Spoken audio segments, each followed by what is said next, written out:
traces, the current OTel event model, they're really, really powerful for following data and requests through a system.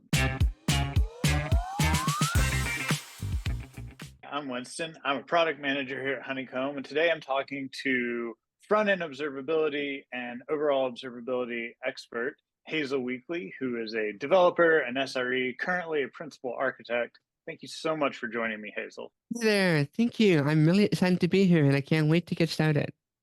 Yeah, me either. Okay, we'll jump right into questions. Honestly, to start out with a big one, what do you think observability unlocks for front-end developers? So for me, I like that question a lot because I like to think about and dig into the challenges that people have when they're working with these problems. And when I think about back to my front end days, the biggest thing that I had was just the sheer amount of unknown.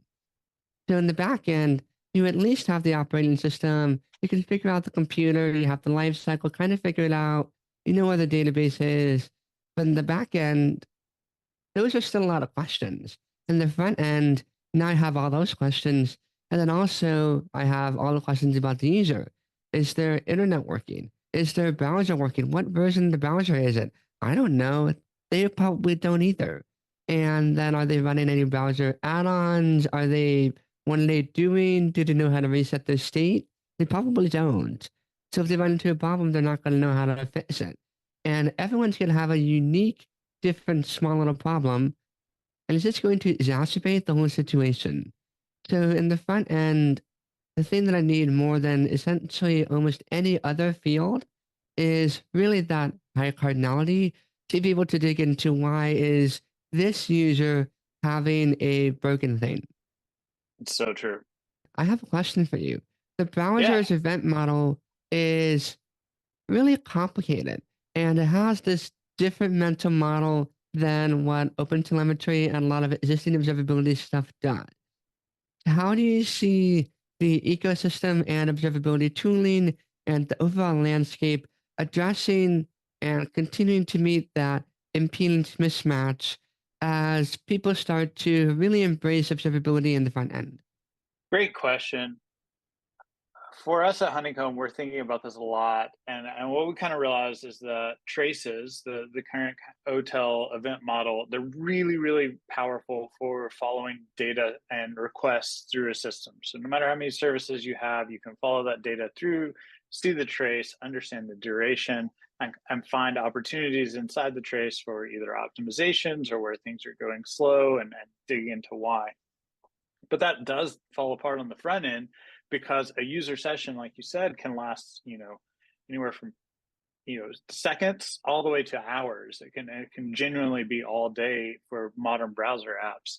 And so the request, the time, the duration is not actually the dimension that you often care about. You care about a lot of little things that are happening inside that long session.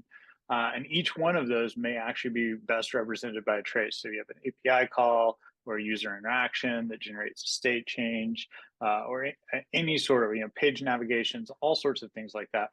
So we're thinking about the way that we can expand the dimensions of analysis. So a trace is for a single request; it can follow through multiple services. But for a front end session, you want many, many, many, many traces, and you want to be able to correlate them somehow so that you can call them up on demand and say, like, here's all the events from a single user session. What can I find in them? OpenTelemetry recently added to their semantic conventions a session.id. That seems really promising for us as a way of correlating a bunch of traces, calling them up, saying, like, what all did a user do? What all did my app do under the hood? What services was it calling on the back end? How are they responding? And we really think that'll allow front-end developers and other people monitoring front-end systems to think through questions like, how did a user get to this state? What all did they do through my app that led them here? Or similarly, if a novel error pops up, you'd be able to ask the question, I see the error, here's the call stack, but what actually happened before that? How did the app generate this error? And those seem really promising among many other questions as ways that the observability ecosystem can start trying to take tracing as a starting point and then expand the dimensions of analysis.